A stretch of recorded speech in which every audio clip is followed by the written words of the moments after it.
हाँ तो हेलो दोस्तों, नमस्कार। स्वागत है आपका फिर से आपके प्यारे से इस माइंड ओपन चैनल में।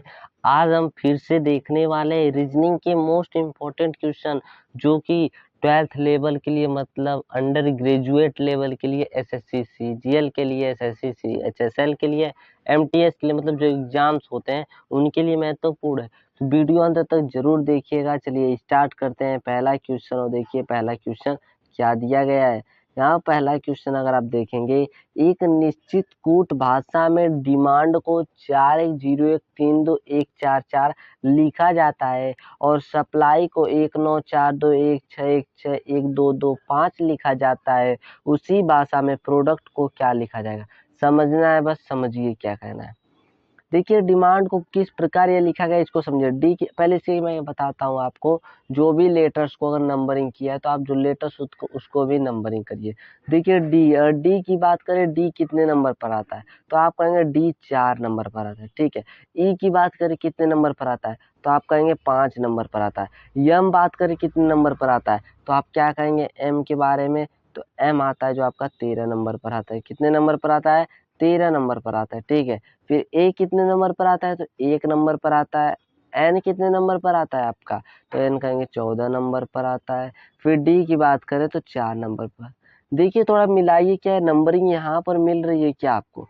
तो आप देखेंगे 4 और देखिए यहाँ पर 4 है, लेकिन यहाँ 5 है, यहाँ पर 10 है, लेकिन यहाँ पर 13, देखिए 13 है, फिर 21 है, यहाँ पर देखिए 1 है, फिर 2 है, फिर देखिए 14 है, यहाँ पर 14 4।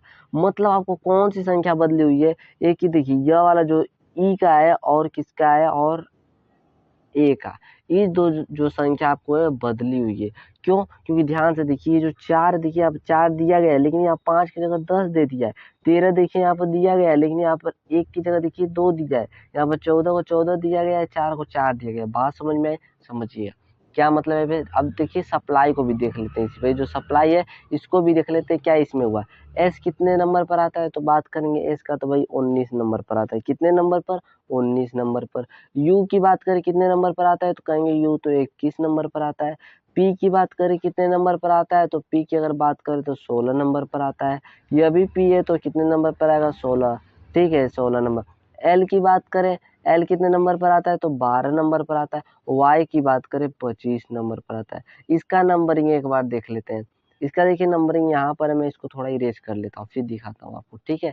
यहाँ पर देखिए इसका नंबर 19 है और देखिए यहाँ पर 19 दिया भी गया। 21 है, लेकिन देखिए यहाँ पर 21 नहीं दिया गया, यहाँ 42 दिया गया, ठीक है। 16 है, देखिए 16 यहाँ पर दिया गया, फिर 16 है, 16 दिया गया, फिर 12 है, 12, फिर 25। मतलब इसमें क्या बदला गया? सिर्फ ये 21 वाला जो यही मतलब यू को बदला गया। तो अब क्या समझे? कुछ समझ में नहीं आ रहा है, ध्यान से समझिएगा। देखिए इसमें एक चीज देखिए, जो ई है और यहाँ पर ए को बदला गया है, यहाँ पर ई को बदला गया है और ए को बदला गया है और दूसरे बारे में यू को बदला गया है। तो ध्यान दीजिए यहाँ पर ई ए यू एक स्वर मतलब वावेल आपको दिख रहे हैं। Vowels A E I O you होता है, जो वावेल्स होता है स्वर होता है, इन्हीं को बदला जा रहा है। और इनको बदला कैसे जा रहा है? जो दिया उसका क्या कर दिया जा रहा है? दोगुना कर दिया जा रहा है। उसी तरह ठीक प्रोडक्ट में जो वावेल्स होंगे उनका दोगुना कर देंगे और जो कॉन्सोनेंट होंगे उनको वही नंबरिंग लिख देंगे, ठीक है। तो उसी तरह हम लोग इसको करेंगे। चलिए तब करते हैं इसको भी हम लोग। देखिए क्या होगा, प्रोडक्ट का समझिएगा। प्रोडक्ट जो आपका दिया गया है, देखिए प्रोडक्ट पी कितने नंबर पर आता है, अभी मैंने बताया पी कितने नंबर पर आता है तो 16 नंबर पर। आर की बात करें तो कितने नंबर पर? 18 नंबर पर। फिर ओ की बात करें कितने नंबर पर आता है तो 15 नंबर पर आता है। डी की बात करें तो कितने नंबर पर? 4 नंबर पर। यू की बात करें कितने नंबर पर आता है तो 21 नंबर पर आता है। सी की बात करें तो 3 नंबर पर और टी की बात करें तो 20। अब इसमें आपको क्या ढूंढना है? वावेल्स ढूंढना है। तो देखिए इसमें वावेल्स जो है ओ है और क्या है? यू है। दो मतलब दो का नंबर चेंज होगा, ठीक है। तो यहाँ पर देखिए 15 की जगह क्या हो जाएगा? यहाँ पर 30 हो जाएगा, ठीक है। फिर यू जो है आपका, यू 21 है तो 21 का क्या हो जाएगा? 21 दूना 42 हो जाएगा, ठीक है। अब क्या आपको यह लिखना होगा, यह लिखना है और यह वाला और यह वाला, यह वाला, यह वाला लिखना है, ठीक है। तो इस तरह आप देखिए ऑप्शन में आपको कौन दिख रहा है? 16 18 कहाँ दिया? 16 18 पहला वाला गलत कर दीजिए, दूसरा चौथा वाला गलत कर दीजिए। 16 18 30, जो सी वाला ऑप्शन है उसको भी कट कर दीजिए। देखिए 16 18 30 44 है, देखिए 44 यहाँ पर है, फिर 2, फिर 320, ठीक है। ऑप्शन नंबर बी मिला, तो ऑप्शन नंबर बी क्या हो जाएगा आपका, सही हो जाएगा। बताइए समझ में आया कि नहीं। तो उम्मीद करता हूँ समझ में आया होगा। आप चलिए बढ़ते हैं अगले प्रश्न की ओर और देखते हैं अगला प्रश्न क्या है। यहाँ पर देखिए, यदि मिडाओ शब्द के सभी अक्षरों को अंग्रेजी वर्णमाला क्रम में व्यवस्थित किया जाए तो कितने अक्षरों की स्थिति में कोई बदलाव नहीं। कहने का मतलब है, अगर मैं इसको जैसे मैं असेंडिंग डिसेंडिंग आप जानते हो उसी तरह से व्यवस्थित करना है, ठीक है। तो मैं इसको लिख लेता हूँ मिडाओ। यहाँ पे क्या है, मिडाओ, MEADOW। अब देखिए इसको क्या करिए, आप नंबरिंग कर लीजिए, 1 2 3 4 5 6 इस तरह आता है। अब इसको आप आरोही क्रम में लिखिए। आरोही क्रम में कहते हो पहले क्या आता है, तो आप कहेंगे पहले ए आता है, फिर क्या आता है, फिर डी आता है, फिर क्या आता है, ई आता है कि नहीं बताइए। ए आता है, डी आता है, फिर ई आता है, फिर क्या आता है, ओ आता है शायद, नहीं सॉरी, फिर एम आता है, फिर क्या आता है, ओ आता है, फिर क्या आता है, डब्ल्यू आता है, ठीक है। इस तरह हो गया। अब इसमें क्या बोला, कितने अक्षरों की स्थिति को कोई बदलाव नहीं होगा, यही बताना है। तो देखिए इसको कैसे करेंगे, इसको भी नंबरिंग कर लेते हैं, 1 2 3 4 5 6। देखिए यहाँ पर पहले नंबर पर एम आया, लेकिन पहले नंबर पर ए आया, इसलिए इसकी स्थिति में बदलाव हुआ। ई देखिए दूसरे नंबर पर आया, यहाँ पर ई तीसरे नंबर पर, इसका भी बदलाव हो गया। ए को देखिए यहाँ पर तीसरे नंबर पर है, और ये यहाँ पर 1 नंबर, इसमें भी बदलाव आया। डी देखिए यहाँ पर 4 नंबर पर है, यहाँ पर डी 2 नंबर पर है, इसमें भी बदलाव आ गया। और देखिए ओ देखिए यहाँ 5 नंबर पर, और यहाँ पर भी 5 नंबर पर, मतलब यह वाला सेम है। डब्लू को देखेंगे 6 नंबर पर, यहाँ पर भी डब्लू देखेंगे 6 नंबर पर है, तो ये दोनों मतलब ओ डब्लू सेम है। कितनी स्थिति में बदलाव नहीं आया, तो 2 स्थिति ऐसी है जिसमें बदलाव नहीं होगा और सब में बदलाव होगा। तो option number C is correct answer हो जाएगा, ठीक है। चलिए बढ़ते हैं तब अगले प्रश्न की ओर और देखते हैं अगला प्रश्न क्या है। यहाँ पे देखिए, दी गई आकृति को उस सही दर्पण प्रतिबिंब का चयन कीजिए जो नीचे दर्शाए गए अनुसार दर्पण को MN रेखा पर बनेगा। ये दर्पण है, इसमें देखना है, ठीक है। तो इसमें जब देखेंगे तो ये चीज आपको दिख रहा है काला वाला हिस्सा, ये किधर आ जाएगा, इस साइड आ जाएगा। क्या जाएगा, इस साइड। तो ऑप्शन में देख लीजिए कौन सा, इसमें तो नीचे दिया इसलिए ऑप्शन गलत हो जाएगा। इसमें देखिए यही चीज उठाकर दे दिया, इसलिए सी वाला भी गलत। और देखिए ये वाला चीज यहाँ पर, लेकिन इसमें भर दिया, इसलिए ऑप्शन नंबर डी गलत। कौन सा सही हो जाएगा, ऑप्शन नंबर ए आपका क्या हो जाएगा, राइट हो जाएगा, ठीक है। तो चलिए बढ़ते हैं अब अगले प्रश्न की ओर और देखते हैं अगला प्रश्न क्या है।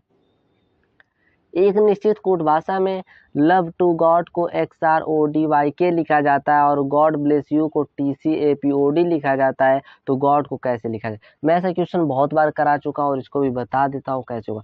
कुछ नहीं करना, आप लिख लीजिए, क्या दिया है उसको लिख लीजिए, लव टू गॉड दिया गया है, ठीक है, यही दिया गया है। यहाँ पे देखिए क्या दिया है, XROD हुआ, फिर क्या हुआ, YK दिया, यही दिया है, ठीक है। इसके बाद इसको लिख लीजिए, क्या दिया है, गॉड दिया है यहाँ पर, फिर ब्लेस दिया है, फिर क्या दिया है, यू दिया है, ठीक है, यही दिया है।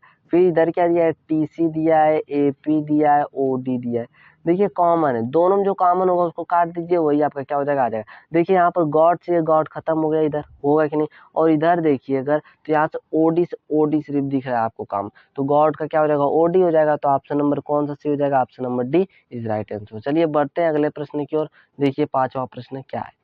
दी गई श्रृंखला में प्रश्न चिन्ह के स्थान पर क्या आना चाहिए, यही बताना है। प्रश्न स्थान यहाँ पर है, यहाँ पर क्या आएगा बता दीजिए, बहुत आसान होगा। और देखिए बस समझना है इस क्वेश्चन को क्या दिया गया है। अब इतनी बड़ी संख्या देखकर घबरा मत जाइएगा, बहुत आसान है। 3977, 3877, 3777, 3677, 3577। आपको क्या दिखा, देखिए पहली वाली जो संख्या दी गई है सभी में समान है, लेकिन जो उसकी आगे वाली दी गई है 977 से 800, मतलब 100 कम होते जा रहा है। तो 577 से कम करेंगे तो क्या हो जाएगा, यहाँ पर 477 हो जाएगा। ऑप्शन में 3477 है, क्या कहते तो ऑप्शन नंबर सी में, तो ऑप्शन नंबर सी क्या हो जाएगा आपका, सही हो जाएगा। चलिए बढ़ते हैं तब अगले प्रश्न की ओर और देखिए अगला प्रश्न क्या है। उस विक आकृति का चयन कीजिए जिसमें दी गई आकृति x उसके एक भाग के रूप में निहित घूर्णन की अनुमति नहीं, मतलब जो ये दिया गया है किस आकृति में लगाया गया है यही बताना है आपको, ठीक है। देखिए पहली आकृति में देखें, पहले ऑप्शन में तो आपको कुछ इस प्रकार दिखेगा, यहाँ पर तो सही है लेकिन ये अंदर इस प्रकार हो गया है, इसलिए ये वाला तो गलत हो जाएगा, ठीक है। ऑप्शन नंबर बी में देखिए तो क्या यही है कि यहाँ से देखिए, यहाँ से यही सही दिख रहा है, ठीक है। तो इसलिए ऑप्शन कौन सा सही हो जाएगा, ऑप्शन नंबर बी हो जाएगा। और इसमें तो देखिए आपको दिखेगा ही नहीं, इसमें देखिए इधर से आया है तो इसलिए गलत हो जाएगा, ऑप्शन नंबर बी करेक्ट हो जाएगा। तो चलिए बढ़ते हैं अगले प्रश्न की ओर, देखिए 7वां प्रश्न क्या है। दी गई आकृति में कितने अर्धवृत्त हैं यही बताना, मतलब आधा वृत्त है। बहुत आसान है ऐसे क्वेश्चन। देखिए पहले आप किसको लेंगे, यहाँ पर समझिए, ये जो दिख रहा है आपको अंदर, इसमें वृत्त बस बताना आधा वृत्त। तो देखिए एक इधर से हुआ, एक वृत्त हुआ इधर से देखेंगे तो ये दो वृत्त हुआ दो, सॉरी मतलब यहाँ पर भी आप एक ही लिख लीजिए, एक एक दो हो गया, ठीक है। और देखिए कहाँ से होगा, और यहाँ से अगर देखेंगे आप ध्यान से तो इधर से एक हो जाएगा और एक इधर से हो गया, मतलब इसमें कितने वृत्त होगा, 4 वृत्त होगा। उसी तरह ये बड़ा वाला भी है, तो बड़ा में भी कितना हो जाएगा, इधर से एक बार देखेंगे, फिर एक बार इधर से देखेंगे, फिर एक बार इधर से देखेंगे और एक बार इधर से देखेंगे, तो 4 इसमें हो जाएगा। तो कुल कितने वृत्त हो जाएंगे, 8 हो जाएंगे। ऑप्शन नंबर कौन सा सही हो जाएगा, ऑप्शन नंबर ए क्या हो जाएगा आपका, सही हो जाएगा, ठीक है। तो चलिए बढ़ते हैं अगले प्रश्न की ओर, देखिए अगला प्रश्न क्या है। 8वां प्रश्न क्या दिया गया है समझिएगा। कितने पुरुष महान है लेकिन मानव नहीं है, कितने पुरुष महान है लेकिन मानव नहीं है। तो देखिए जो मानव इसको हटा दीजिए पहले, ये देखिए जो बीच में दिख रहा है ये ह्यूमन का, देखिए यहाँ पर दिख रहा है, तो जो त्रिभुज है ह्यूमन है, तो इसको जो भी आपको ह्यूमन में दिखा है इसको हटा दीजिए, काम खत्म करिए इसका। अब देखिए ग्रेट है और मेल बचा, कितने पुरुष महान है, मतलब जो ग्रेट मेल जो है वो ग्रेट है लेकिन ह्यूमन नहीं है। तो देखिए इससे आपको पता चल जाएगा। देखिए ग्रेट के अंदर जो आया वही होगा 13, तो फिर इधर से हटा दीजिए, क्यों, क्योंकि मेल है, सिर्फ ये भी मेल है। क्या बोला है कि पुरुष महान भी होना चाहिए। तो देखिए जो 4 दिख रहा है आपको, क्या दिख रहा है, 4, जो आपको 4 दिख रहा है, यहाँ पर कुछ मिस्टेक है, यहाँ पर इसको भी हटाइए, 8 नहीं होगा, ठीक है। यहाँ से देखिए इसको काट दिए, देखिए जो ये 7 है इसको काट दीजिए यहाँ पर। अब देखिए ये जो मेल या 8 आपको दिखा और 4 दिखा, देखिए मेल के अंतर्गत भी है और ग्रेट के अंतर्गत है। तो कुल कितने पुरुष हुए, 8 4 12 पुरुष हुए, इनको प्लस कर देंगे तो 12। तो कितने पुरुष महान है लेकिन मानव नहीं है, तो 12 पुरुष ऐसे हैं जो महान है लेकिन मानव नहीं है, तो ऑप्शन नंबर 20 सही हो जाएगा। चलिए बढ़ते हैं अगले प्रश्न की ओर, और देखिए क्या दिया है 9वां प्रश्न। एक निश्चित कूट भाषा में INDULG को 48 लिखा जाता है और PURG को 24 लिखा जाता है, उसी कूट भाषा में PUNY को कैसे लिखा जाएगा। समझिएगा क्वेश्चन क्या कहा गया। देखिए इसका अगर नंबरिंग करेंगे तो जोड़ने पर 48 नहीं होगा, तो इसलिए इसका नंबरिंग करने की कोई आवश्यकता नहीं, कुछ दूसरा सेंस लगाना है यहाँ पर। देखिए इसको पहले कितने इसमें अक्षर है, 1 2 3 4 5 6 7 अक्षर है, कितना है 7। अच्छा आप 7 का अगर स्क्वायर कर देंगे कितना हो जाएगा, 49 हो जाएगा। 49 से 1 कम करेंगे तो कितना हो जाएगा आपका, 48 होगा। देखिए 48 यहाँ पर दिया भी है, ठीक है। उसी प्रकार इसको देखिए 1 2 3 4 5, 5 के स्क्वायर करेंगे तो कितना हो जाएगा, 25 हो जाएगा, और 25 से 1 कम करेंगे तो 24 हो जाएगा। और देखिए 24 यहाँ पर दिया भी है। उसी प्रकार PUNY को लिखेंगे 1 2 3 4 है, तो 4 का क्या कर स्क्वायर कर दीजिए, 4 चौक को 16 हो जाएगा, होगा 16, 4 ही है ना, 4 चौक को 16 हो जाएगा। 16 से 1 कम करेंगे तो कितना हो जाएगा, 15 हो जाएगा। 15 ऑप्शन में दिखा, ऑप्शन नंबर बी में दिख रहा है, तो ऑप्शन नंबर बी क्या हो जाएगा आपका, सही हो जाएगा। तो उम्मीद करता हूँ समझ में आया होगा। तो चलिए बढ़ते हैं अब अगले प्रश्न की तरफ। देखिए अगला प्रश्न क्या दिया गया है।